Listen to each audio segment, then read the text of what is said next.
평안하셨습니까? 우리 옆 사람하고 서로 인사할까요? 예수님의 꿈을 전하는 아름다운 교회가 됩시다. 이렇게 예수님의 꿈을 전하는 아름다운 교회가 됩시다. 네, 감사합니다. 여러분 별명 다 있으시죠? 별명 없으세요? 별명 전부 별명이 없는 것처럼 저를 쳐다보셔서 저희가 시골에서 자랐으니까 시골에서 자라는 친구들의 별명은 맨 시골에 있는 짐승 별명을 많이, 그죠? 안 그런가요? 동물 이름 많이 붙여주고 우리 환경이 그만큼 중요한데, 저희가 생각해 보면 초등학교, 중학교, 고등학교 다닐 때 선생님들이 꼭 학기가 시작되거나 새로운 선생님이 오면 학생들을 확 휘어잡으려고 자기소개를 할 때 딱 그렇게 하셨죠. 야, 난 불독이야, 나한테 물리면 죽어, 말 잘 들어, 막 이렇게 하시는 분이 꼭 있었어요. 그렇죠? 어느 여 선생님이 초등학교에 발령 나서 이제 첫 학생들과 만남을 가지는데 이 아이들을 확 잡고 싶었어요, 초등학생들을. 근데 요즘 초등학생들이 만만치 않잖아요. 아이들에게 얘기합니다. 얘들아, 선생님 별명이 뭔지 아니? 선생님은 살모사야. 나한테 물리면 죽는다. 그러니까 말 잘 들어야 돼. 그랬더니 학생 하나가 손을 딱 뜨더니 하는 말이, 선생님, 저는 별명이 땅꾼이에요. 저한테 걸리면 죽어요. 여러분, 모든 사람에게는 그런 추억이 있잖아요. 별명에 대한 추억들, 그죠? 게임을 너무 잘하는 사람들, 뭐 잘 빠져나간다 해서 미꾸라지, 뭐 이런 거 많이 져줬죠. 근데 성경에 보면 그리스도인이라는 이 칭호가 원래는 처음에는 뭐예요? 그런 별명으로 주어진 거잖아요. 안디옥에서 예수님을 따르는 사람들, 무리들이라는 별명으로 지어진 게 그리스도인이다라는 별명이었죠. 아도니람 저드산이 미얀마에 가서 예수 믿으러 아주 전도를 하고 다니니까 세계 최대의 불교 국가였던 미얀마 사람들이 아도니람 저드산을 보면서 뭐라고 별명을 비춰줬냐면 미얀마에 사는 예수 그리스도의 추종자라고 놀렸어요. 이 미얀마 불교 땅에서 유일하게 예수 그리스도를 따르는 추종자 놀려댔죠. 사무엘 스머즈가 모슬렘 이슬람권에 가서 열심히 전도를 했는데, 전도할 때 책자를 하나 만들었어요. 전도 책자, 우리 사형리 같은 책자의 제목을 당신은 기도하는 자입니까? 라는 제목을 정했어요. 왜냐면 여러분 아시겠지만 모슬림은 하루에 5번씩 기도하잖아요, 그죠? 그래서 그 전도 책자에 당신은 기도하는 자입니까? 라는 책자를 갖고 다니면서 사람들에게 주고 전도하고, 그래서 모슬림들이 이 사무엘 증거지만 만나면 항상 외쳤어요. 비방하는 거야. 당신은 기도합니까? 당신은 기도합니까? 이렇게 쫓아다니면서 약 올렸어요. 한국도 그렇지만 한국 초창기에 복음이 들어왔을 때, 그리고 제가 중국에다 처음 선교할 때 사람들을 만나서 전도하면 중국 사람들이 저한테 했던 게 뭐냐면 양교를 전하는 자라고 있어요. 양교가 무슨 뜻인지 아세요? 서양의 종교를 전하는 자. 그래서 양교라고 있어요. 아니, 너는 왜 아시안이면서도 왜 양교를 전하냐? 항상 그렇게 쫓아왔었어요. 여러분, 그렇지만 어찌됐든 복음을 전하는 사람들에게는 다 별명이 있습니다. 근데 그들의 별명은 그들의 정체성을 가르쳐주고 있죠. 그가 무엇을 하는 사람인지. 오늘 우리 성경에 보니까 성경은 이렇게 얘기합니다. 복음은 예루살렘을 넘어가야 된다. 복음은 예루살렘을 돌파해 가야 된다. 그래서 유대 땅을 향하여, 유대를 또 넘어서 사마리아를 향하여, 사마리아를 넘어서 땅끝까지 복음은 가야 된다라고 얘기하고 있죠. 예를 들면 사도행전에 그 얘기가 정확히 나옵니다. 빌립이란 집사님 아시죠? 이번에 23명의 우리 새로 임명된 집사님들 계시지만 빌립 집사님 위대한 집사님이었죠. 초대교회는 집사님들의 그 일들이 정말 대단했어요. 예루살렘에서 사도행전 2장에 그가 복음을 전합니다. 그렇다가 하나님께서 성령의 인도하심을 통해서 그를 사마리아로 인도해요. 그래서 빌립이 사마리아에서 열심히 전도합니다. 그러다 성령의 감동을 따라 갑자기 광야로 몰아가시죠. 거기서 누굴 만나요? 북아프리카에서 온 에티오피아 내시를 만납니다. 그에게 복음을 전했고 그에게 침례와 세례를 준 후에 복음이 아프리카에 전해집니다. 그를 통해서. 그리고 그는 아소도와 가이사랴에 가서 복음을 전하는 위대한 사역을 펼쳐가죠. 1장 8절을 그대로 그가 성취해요. 그 후에 베드로만 봐도 그렇죠. 베드로 예루살렘과 유대 지역에서 열심히 복음 사역을 하다가 사도행전 8장이라서 성령께서 베드로와 요한을 데리고 사마리아를 들어갑니다. 그리고 사마리아에서 열심히 전도하게 한 후에 누굴 만나죠? 고넬료를 만나죠. 고넬료에게 복음을 전한 후에 고넬료를 통해서 복음이 로마에 전파됩니다. 놀라운 건 오늘 하나님께서 우리에게 원하는 복음은 끊임없이 땅끝을 향하여 나아가게끔 하나님이 디자인하셨다는 거예요. 이건 우리가 어떤 방향으로 교회가 살아가야 되는지에 대한 방향을 제시하는 말입니다. 여러분, 전 세계 인구가 77억이 훨씬 넘어섰습니다. 그중에서 기독교인이 25억이 달해요. 25억에 달하는 기독교인 중에 구원의 확신이 있는 개신교가 6억 정도입니다. 그러면 구원의 확신이 있는 6억이 77억의 인구를 복음하기 위해서 한 사람당 13명을 전도해야 돼요. 그것은 우리에게 각자에게 부어진 사명이라고 얘기할 수 있습니다. 우리가 인생에서 정말 13명을 붙잡고 사는 것, 그건 정말 중요한 의의라고 얘기할 수 있죠. 교회는 이렇게 할 수 있어요. 예루살렘과 유대와 사마리아 땅끝까지 우리가 한 번에 이렇게 많은 사람을 준비해서 당신 1조는 예루살렘으로 가십시오, 2조는 유대로 가십시오, 3조는 사마리아로, 4조는 땅끝을 향해 가십시오, 이렇게 보낼 수도 있지만 교회의 상황을 통하여 우리가 우선 예루살렘으로 갑시다. 예루살렘에서 복음을 한 후에 어느 정도 됐을 때, 자 이젠 아름다운 교회는 유대로 갑시다. 유대에서 또 전하고 그 다음엔 이제 이 정도 됐으니 우리가 사마리아 갑시다. 이렇게 복음을 점진적으로 전할 수도 있다는 거예요. 어떤 방법을 취하느냐, 그건 교회에 하나님이 위임한 겁니다. 한 번에 모든 지역으로 흩어질 수도 있지만 특별히 우리가 정한 한 지역이나 한 나라를 향하여 갈 수도 있다는 거예요. 중요한 건 허드슨 테일러가 얘기한 것처럼 하나님의 방법으로 하나님의 일을 한다면 하나님께서 절대로 부족하지 않게 채우실 것이다라는 확신이 우리 가운데 있다는 겁니다. 하나님의 뜻을 알고 하나님의 방법으로 하나님이 원하는 그곳에서 그 일을 감당한다면 우리를 보내신 그 하나님께서 책임질 거라는 그 확신, 그 확신을 갖고 수많은 선교사들이 땅끝에 오늘 또 서 있습니다. 역사 이래 교회는 땅끝을 향하여 끊임없이 나갔죠. 세대마다 하나님은 땅끝을 새롭게 제시해 주셨어요. 그리고 21세기를 살아가는 우리에게 땅끝은 어디냐라고 얘기할 때 선교가 확장되면서 뭐예요?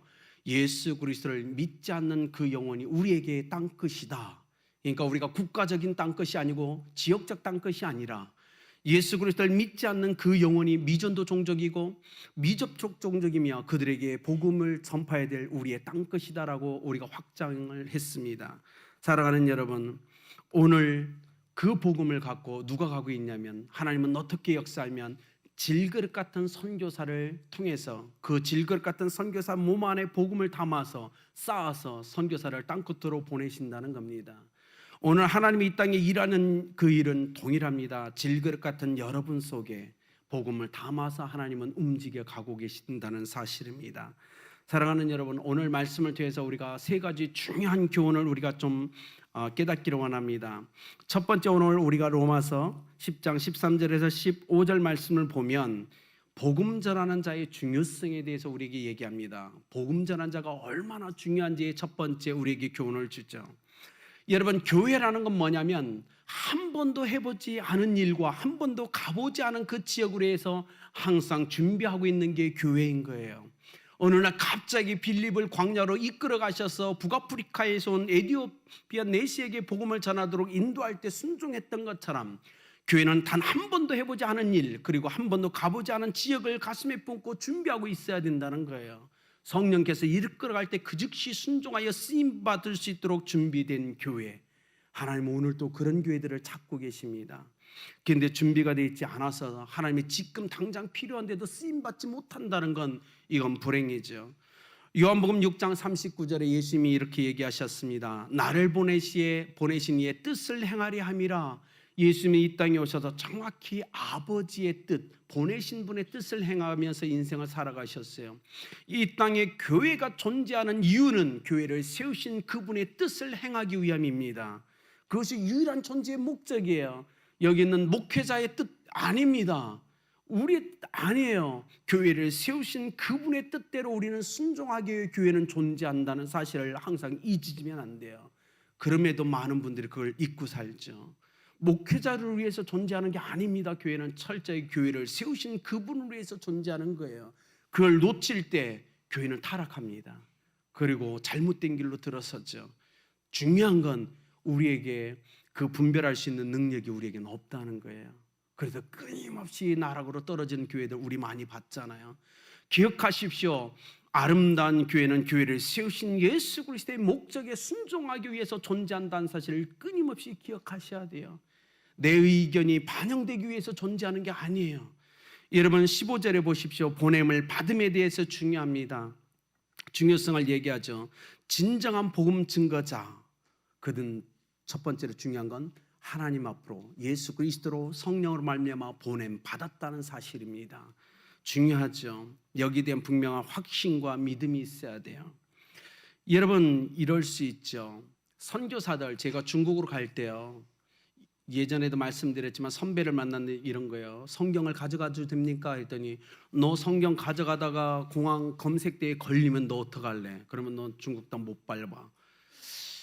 여러분 그렇죠. 복음을 그리고 선교사 입국을 거부하는 창의적 접근지역인 나라가 있어요. 공산권과 모슬림권이죠. 그것은 선교사 입국을 거부해요. 선교사를 가지고 들어오지 못하게 합니다. 그러면 선교사들은 어떻게 그 땅을 밟아야 될까요? 하나죠. 답은 하나님의 말씀을 신비의 가슴판에 분명하게 새기고 들어가야 된다는 거예요. 문자적인 성경이 없다 할지라도 내 가슴에 새겨진 분명한 복음만 있다면 우리는 어느 곳에 가든 하나님의 그 역사를, 그 사역을 감당해낼 수 있다는 것입니다. 중요한 건 많은 선교사들이 선교지에 있는데 가슴에 분명히 새겨진 복음이 없다는 거예요. 죽으시고 부활하신 예수 그리스도에 대한, 다시 오시마 약속하신 예수 그리스도에 대한 분명한 이 가슴판에 새겨진 복음이 없어서 정말 많은 선교사를 만났는데 선교적 삶을 살아가지 않는 걸 발견했어요. 여러분 동일합니다. 여러분에게도 질문할게요. 여러분 정말 능력 있고 권세 있는 삶을 살기를 원하십니까? 성령에 사로잡힌 삶을 살기를 원하십니까? 그렇다면 여러분 가슴판에 분명하게 복음은 새겨져 있어야 됩니다. 이 성경이 없을지라도 내 가슴에 새겨진 그 복음 때문에 내가 능력 있게 살아갈 수 있다는 그 확신, 그렇기 때문에 우리는 끊임없이 눈을 감고 생각해 봐야 돼요. 그 가슴이 내 영혼에 분명하게 새겨져 있는가? 언제든 나는 그 복음의 확신을 갖고 살아갈 수 있는가? 그 능력이, 성령의 기름 부심이 끊임없이 나에게 부어지는가? 많은 크리스찬들을 보면 안타까운 게 신비에 새겨진 복음이 거의 없어요. 그러니까 능력이 나타나지 않는 거예요. 오늘 기억합시다. 주님은 여러분을 세상으로 불러내서 다시 세상으로 보내셨습니다. 여러분 가슴에 분명한 복음이 새겨져 있지 않다면 여러분 삶에 능력은 나타나지 않을 겁니다. 오늘 이 선교사들, 하나님 예수 그리스도께서 우리를 보내셨다면, 성령께서 우리를 이끄셨다면 우리에겐 증거가 있어야 됩니다. 복음 증거자로 세상으로 보냄받은 자로서 성령께서 나를 보내셨다, 예수 그리스도께서 나를 보내셨다, 그 증명하는 삶을 여러분 살아내셔야 돼요. 선교지에서 많은 선교사를 만났어요. 증명해내지 못해요. 왜 증명해내지 못할까요? 아니 성령이 보냈다면, 예수님이 보냈다면 당신의 삶을 통하여 당신을 보낸 사람이 누군지 증명해내야죠. 근데 왜 증명해내지 못합니까? 안타까운 건 가슴에 분명한 복음이 없기 때문에 그래요. 그러니까 자꾸 쉬운 선교를 하려고 그래요. 아니죠. 우린 복음 때문에 목숨을 내놓겠다고 헌신한 사람인데 우리는 기억해내야 됩니다. 그리고 이곳에 있는 여러분도 기억해내야 됩니다. 복음을 전하면 사람들이 그런 얘기하잖아요. 당신 누구예요? 당신 누군데 복음을 전합니까? 저는 선교자로서 사역할 때 많은 질문을 이렇게 받았어요. 많은 사람들이 처음에는 의심을 해요. 그죠? 왜냐하면 수많은 이단도 있잖아요. 극단주의자, 혼합주의도 있잖아요. 엄청난 다원주의가 판을 치고 있는 세대 가운데 선교제에서 복음을 전하니까 사람들이 질문하는 거예요. 당신 누굽니까? 무엇 때문에 일을 하십니까? 수많은 질문이 올 때 고백해야죠. 예수님이 보내셨다고, 성령님이 보내셨다고. 중국에서 제가 그들을 만나면서 했던 거, 하나님이 당신을 얼마나 사랑하는지 아시냐? 그렇기 때문에 수많은 선교사가 자기들의 문화를 떠나고 그 생활을 떠나서 이렇게 열악한 환경 가운데 들어와 있다고. 하나님이 너희들을 사랑한다고. 그렇지 않나요? 사랑하는 여러분, 우리는 기억해야 됩니다. 저는 항상 그 기도를 하고 있어요.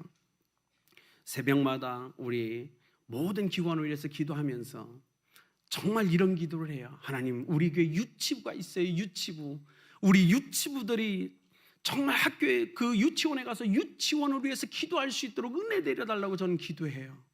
이렇게 무식한 기도가 있을까요? 그 어린 거 뭘 알겠다고. 그저 사랑만 받고자라도 부족한데 목사가 되어가지고 새벽에 기도할 때마다 하나님, 우리 아름다운 게 유치부 어린이들이 정말 그 고사리 같은 입술을 열라고 손을 내밀어서 그 유치원을 기도하게 해달라고. 그럴 때 그 유치원의 선생님이 복음 앞에 굴복되고 하나님, 그 학교, 그 유치원의 어린이들이 예수님께 교회에 나오는 역사가 일어나게 해달라고 저는 그 기도를 하고 있어요. 그 유치원 어린이들이 자라서 자기네 세대를 책임질 수 있도록 하나님 영적으로 그렇게 사용해달라고 기도해요. 무식하죠. 유년부, 초등부, 초등학생들을 위해서 새벽마다 기도해야지. 하나님, 제발 그들이 학교에 가서 그들의 학교를 위해 기도하는 자로 살아가게 해달라고. 곧 입술을 열어 기도할 때 그 놀라운 기도의 역사가 일어나게 해달라고. 아름다운 게 아동처 어린이들은 어리지만 그들의 학교를 책임지는 복음 사역자로 쓰임받게 해달라고 저는 기도해요. 저는 믿어요. 하나님은 살아계시기 때문에 그래요. 하나님은 역사하실 수 있어요. 2살짜리, 3살짜리, 7살짜리를 통해서 하나님 역사할 수 있습니다. 저는 그 믿음이 있어요. 중요한 건 우리가 가르쳐야죠. 그들은 모르니까. 괜찮아, 학교에 가서 예수님 이 학교를 축복해 주세요라고 기도해야 돼. 가르쳐야 되는 거예요. 그럴 때 그 학교를 사로잡고 있는 악한 영들이 결박을 당하고 그들이 예수 그리스도께 나오는 역사가 일어나는 겁니다. 기도 없이 어떻게 그런 일이 일어날 수 있어요?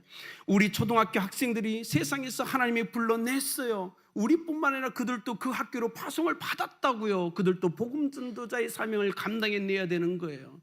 중학교, 고등학교를 위해 끊임없이 기도해 줍니다. 우리 중등부가 자신의 학교를 책임지는 사람으로 살아가게 해달라고. 우리 아름다운 교회 고등부가 그들의 고등학교를 위해 기도하는 사람이 되게 해달라고. 하나님이 그 학교로 보냈잖아요. 복음 증거자로, 부활의 증인으로 보냈잖아요. 여러분, 저는 할 수 있다고 믿어요. 그들은 입을 열어 기도할 수 있습니다. 그리고 그들이 기도할 때 하나님은 역사할 겁니다. 저는 아름다운 교회가 어른들만 작년만 쓰임받는 세대가 아니라 우리 깍공부에서 유치부, 유초등부, 중고등부, 대학청년부, 대학생 모두 다가 하나님 앞에 쓰임받는 그 교회가 됐으면 저는 바람이 없어요. 그걸 놓고 저는 기도합니다. 사랑하는 여러분, 오카남 목사님이 이렇게 말씀하셨어요. 만약에 천국이 당신 혼자 들어갈 수 있는 곳이라면 기억하십시오. 천국이 당신 혼자만 들어갈 수 있는 곳이라면 기억하십시오. 그곳에는 예수 그리스도가 계시지 않을 겁니다. 그렇지 않나요? 여러분, 우리에게 오늘 주님은 우리를 불러서 세상으로 보내셨습니다. 우리가 그 일을 감당해내야 됩니다. 아름다운 교회가 그 일을 감당해내야 된다고요. 어느 날 아도니람 저드슨에게 한 사람이 찾아와서 이렇게 얘기합니다. 당신은 왜 선교사가 됐습니까? 라고 질문을 했어요. 선교사가 된 동기가 무엇입니까? 아도니람 저드슨이 깜짝 놀랐어요. 갑자기 질문을 하는 바람에. 그래서 그가 이렇게 대답했어요. 기도하는데, 그리고 하나님 앞에 예배자로 살아가는데 내가 선교사가 되는 것, 그것이 예수님이 기뻐하는 일인 것 같아서 저는 선교사가 되었습니다. 그렇죠. 우리의 인생은 뭐죠? 하나님을 기쁘시기 위해서 살아가는 인생 아닌가요? 그렇죠.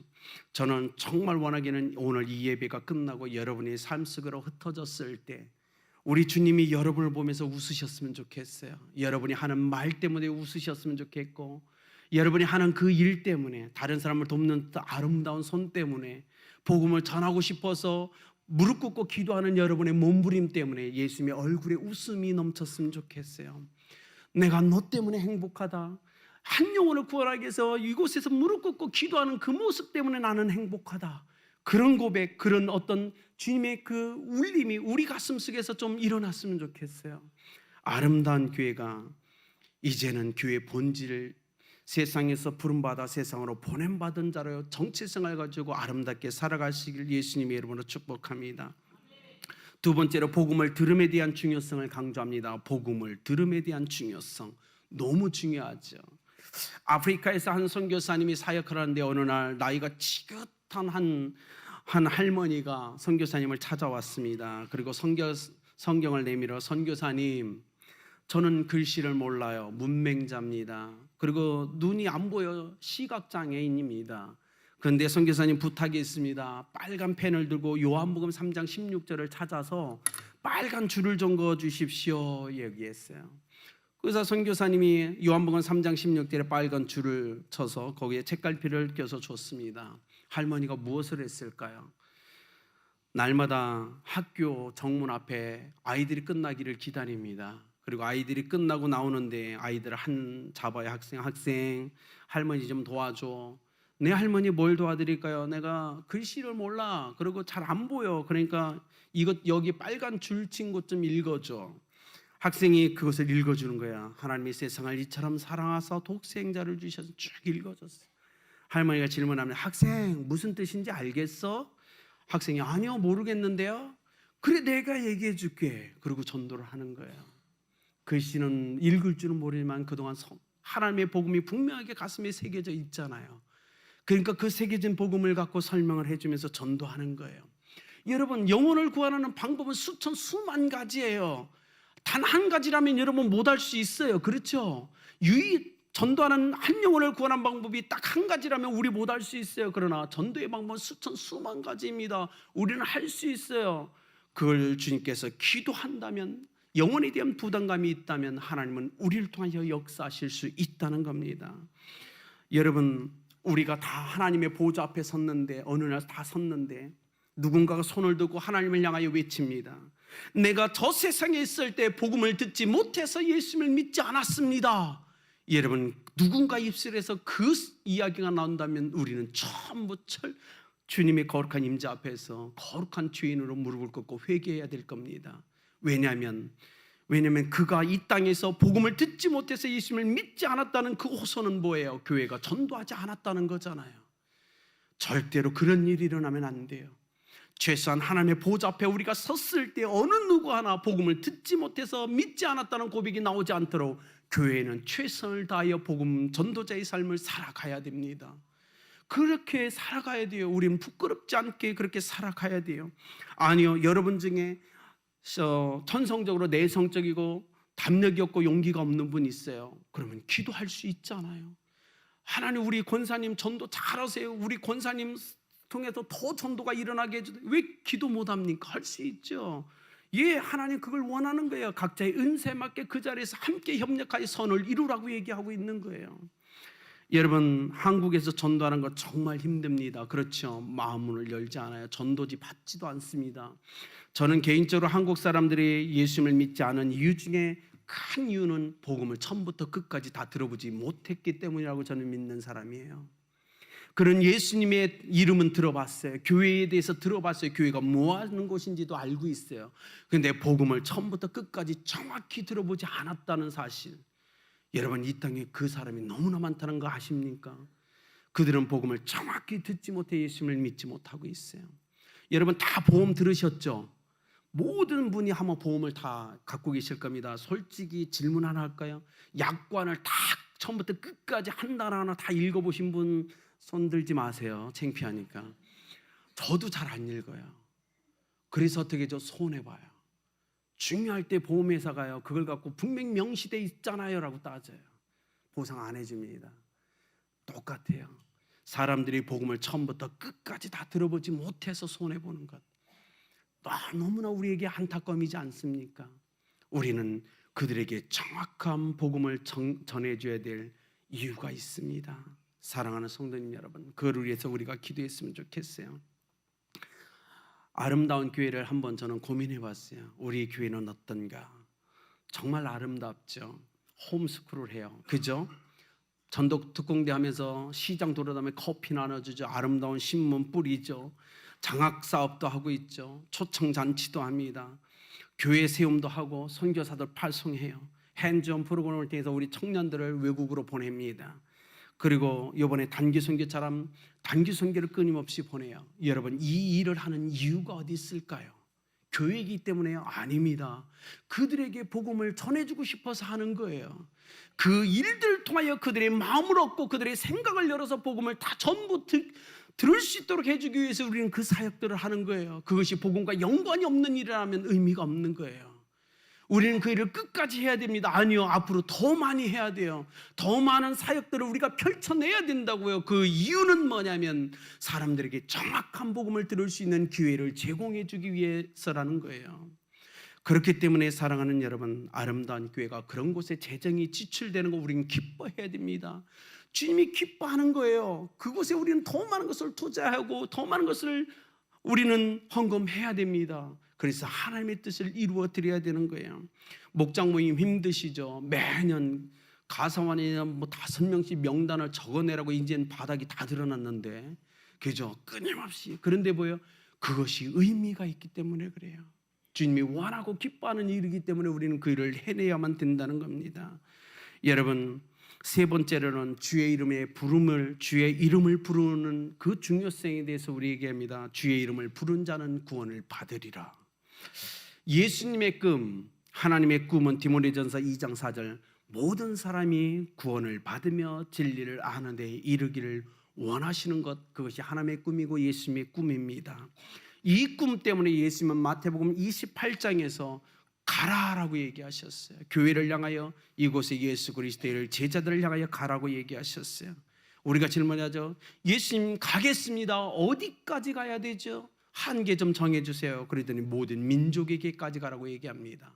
모든 민족에게까지 가서 무엇을 해야 됩니까? 라고 질문하자 제자를 삼으라고 얘기하는 거예요.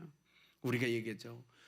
예수님 왜 제자를 삼아야 됩니까? 구찬케 왜 제자를 삼아야 되죠?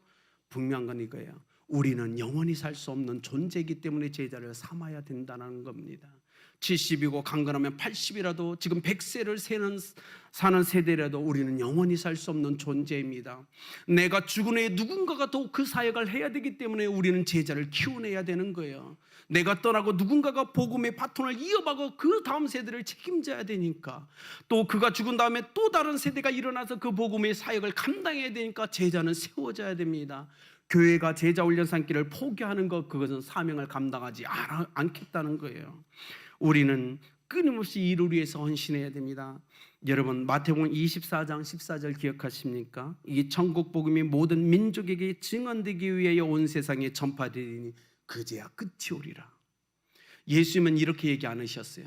모든 사람이 구원을 받아야 된다라고 얘기하지 않으셨다고요. 예수님, 우리 교회의 끝은 어떨까요? 끝은 모든 민족에게 복음을 전파하는 것, 그것이 교회의 사명의 끝입니다. 모든 사람을 구원받게 하는 게 끝이 아니에요. 성경은 어느 곳에도 예수님은 이 땅에 존재하는 모든 사람이 구원받아야 된다고 얘기하지 않는다는 거예요. 교회의 사명은 어디까지요? 땅끝까지 이르러 모든 민족에게 복음을 전하는 것으로 마무리가 된다는 겁니다. 이 천국 복음이 온 민족에게 전파되면 그제야 끝이 오리라고 주님은 얘기하셨어요. 여러분, 이건 중요한 거죠. 교회의 복음의 대상은 누구라고요? 13절에 뭐라고 했죠? 누구든지입니다. 분명하게 성경은 얘기해요. 누구든지. 13절을 보시죠. 누구든지 주의 이름을 부르는 자는 구원을 받으리라. 우리의 전도 대상자는 누구라고요? 누구든지예요. 여기에 어마어마한 의미가 숨겨져 있죠. 누구든지. 요한복음 7장 37절, 누구든지 목마른 자는 와서 마시라고 예수님은 초청합니다. 누구든지가 우리의 대상이에요. 안 그렇습니까? 영적 갈증을 느끼는 누구든지 올 수 있습니다. 마실 수 있습니다. 근데 강제적으로 안 되는 거예요. 이건 모두가 자유의지를 통해서 예수 그리스도를 만나야 됩니다. 여러분, 13절을 누구든지 주의 이름을 부른 자는 구원을 얻으리라 해서 부르다라는 뜻이 무엇인지 아십니까? 이게 단순히 영접하다라는 그걸 뛰어넘습니다. 누구든지 주의 이름을 부르는 자에서 부르다라는 의미는 에피칼레오마이, 뭐냐면 예수님의 귀에 분명히 들리도록 고백을 해야 된다는 얘기예요. 그냥 자기가 하는 고백이 아닙니다. 구주 되신 예수 그리스도의 귀에 들리도록 주는 그리스도시요 살아계신 하나님의 아들입니다라는 그 영혼의 고백이 주님의 귀에 들리는 것, 그것이 부르다라는 의미예요. 이 한마디 때문에 교회는 오늘 존재하고 있는 거예요. 우리가 왜 전도하죠? 제가 왜 그렇게 23년간 선교지에서 끊임없는 몸부림을 쳤겠어요? 그 한마디를 듣기 위해서였어요. 당신 영혼에서 우러나오는 그 한마디가 주님의 귀에 들리도록 나는 그것 때문에 복음을 전하고 오늘 당신이 입술을 열려 예수님을 고백하기를 기다린다. 이 한마디, 오늘 교회가 끊임없이 복음을 전하는 이유는 그들의 입술의 그 고백, 주는 그리스도시고 살아계신 하나님의 아들이란 그 고백이 예수님의 귀에 분명하게 들리는 것, 그 일을 위해서 우리가 이 땅에 존재하는 겁니다. 이 땅에 아름다운 교회가 존재하는 거예요. 사랑하는 여러분, 2020년 우리가 함께 꿈꾸면 안 될까요? 우리 주변에서 2019년 우리가 기도했던 356명의 VIP들, 그들을 위해서 다시 한번 기도합시다. 그런 후에 기대합시다. 하나님, 그들의 입술의 고백이 하나님의 귀에 분명하게 들리게 하여 주옵소서. 우리가 이 한 해 2020년 그 음성을 듣기 위해서 기도하겠습니다. 이건 놀라운 거예요. 사랑하는 성도님 여러분, 우리가 일평생 13명을 전도해내지 못한다 할지라도 최소한 하나님 이 땅에 오신 날, 하나님 저는 용기가 없어서요, 하나님 말주변이 없어서요, 그러나 13명을 놓고 기도했어요라는 고백은 해야 되지 않을까요? 우리가 13명을 전도해내지 못했지만 하나님 저 아시잖아요. 능력도 없는 거, 말주변도 없는 거, 그러나 하나님 앞에 부끄러움 당하지 않으려고 13명을 놓고 기도는 했어요라고 고백하는 여러분 됐으면 좋겠어요. 사랑하는 여러분, 2020년 우리 아름다운 교회 표를 기억하십시오. 예수님의 꿈을 전하는 아름다운 교회, 그 꿈을 최소한 2020년 한 명 이상에게 얘기해 줍시다. 전해 줍시다. 그런 아름다운 교회가 되길 예수님의 이름으로 축복합니다. 결론을 맺겠습니다. 여러분, 한 정글에서 기독교 학교가 세워졌습니다. 많은 주변의 마을에서 학생들이 몰려왔어요. 근데 한 소녀가 왔는데 희한하게 생겼어요. 이 소녀 얼굴에 코가 없는 거예요. 코가 깎여져 있어요. 그러니까 너무 흉한 거예요. 근데 전응아예 또 머리가 너무 딸리는 전응아였어요. 며칠 동안 그가 학교 선생님들이 가르치는 찬양을 열심히 따라했어요. 몇 곡을. 근데 학교 그 학생들의 학부모들이 학교에 몰려왔습니다. 그리고 얘기하는 거예요. 저렇게 흉측한 저 아이와 우리 아이를 함께 공부시킬 수 없다. 그러니까 저 아이를 내보내라. 안 그러면 우리가 다 떠나겠다. 기독교 학교인데 어쩔 수 없어서 선생님들이 가슴이 아팠지만 이 어린 소녀를 돌려보냈어요. 돌아가라고. 그리고 2년이 시간이 지났어요. 2년의 시간이 지난 후에 한 통의 편지가 선교회로 도착했습니다. 한 마을에 복음이 필요하니 선교사를 파송해서 복음을 전해 주십시오라고 편지가 왔어요. 선교사께서 선교사를 파송해서 그 마을로 선교사를 파송했습니다. 그 소식을 듣고 마을 주민 300명이 언덕에 다 나와 있는 거예요. 선교사가 온다, 손님이 온다, 우리가 마중 나가야 된다. 300명이 다 나가서 선교사님을 영접합니다. 열렬히 환영했어요. 그들은 복음을 들어본지 못한 사람들이었어요. 선교사가 복음을 전하기 전에 너 아주 좋은 찬양을 좀 가르쳐 주겠다고 찬양을 딱 부르려고 하니까 마을 사람들이 소리로 칩니다. 우리도 그 찬양 알고 있습니다. 그래서 막 찬양을 하는 거예요. 선교사님이 다시 다른 찬양을 가르치려고 하니까 그들이 얘기해요. 우리도 하는데요. 같이 찬양하는 거예요. 선교사님이 희한해서 물어봤어요. 이 찬양을 어떻게 하냐? 복음을 한 번도 들어보지 못한 너희들인데. 그들의 손가락으로 누군가를 가르칩니다. 봤더니 그 소녀였어요. 코가 없는 소녀, 전응아인 그 소녀가 며칠 동안 그 학교에 머물러서 배웠던 그 찬양을 가지고 와서 자기 혼자 흐물대면서 찬양을 부르는데 동네 아이들이 그걸 따라하기 시작합니다. 그리고 동네 아이들이 하는 것들을 보고 부모들이 따라하기 시작해요. 그러다 어느 순간 2년 동안에 모든 촌의 사람들이 그 복음성가를 다 배우게 된 거예요. 뭐죠? 이미 그 전응하였고 코가 없는 소녀를 통해서 마음문이 다 열려 있던 거예요. 선교사가 복음을 전하자마자 300명이 전부 예수님을 영접하고 맙니다. 여러분, 하나님께서는 이렇게 볼품없고 형편없고 전응아들도 사용할 수 있다는 사실을 우리는 기억해야 돼요. 그들에 비해서 우리는 얼마나 위대합니까? 얼마나 지식이 넘쳐요? 얼마나 건강해요? 얼마나 가진 것이 많습니까? 그렇기 때문에 사랑하는 여러분, 2020년 우리 다시 한번 하나님 앞에 결단했으면 좋겠어요. 하나님, 이 한 해 예수 그리스도의 꿈을 전하는 교회로서 살아내겠습니다. 나를 세상으로 보내고 사업체로, 직장으로, 일터로 보내신 분이 바로 예수 그리스도 이름을 증명해내겠습니다. 우리 장로님들이 어느 곳에 가든 저는 아름다운 교회 장로입니다라 그 거룩한 향기를 나타내고, 집사님들이 어느 곳에 가든 나는 아름다운 교회의 거룩한 직분을 받은 집사입니다, 그래서 부활의 증인으로 삶을 살아내겠습니다. 결단하며 헌신하는 여러분들에게 예수 그리스도의 이름으로 축복합니다.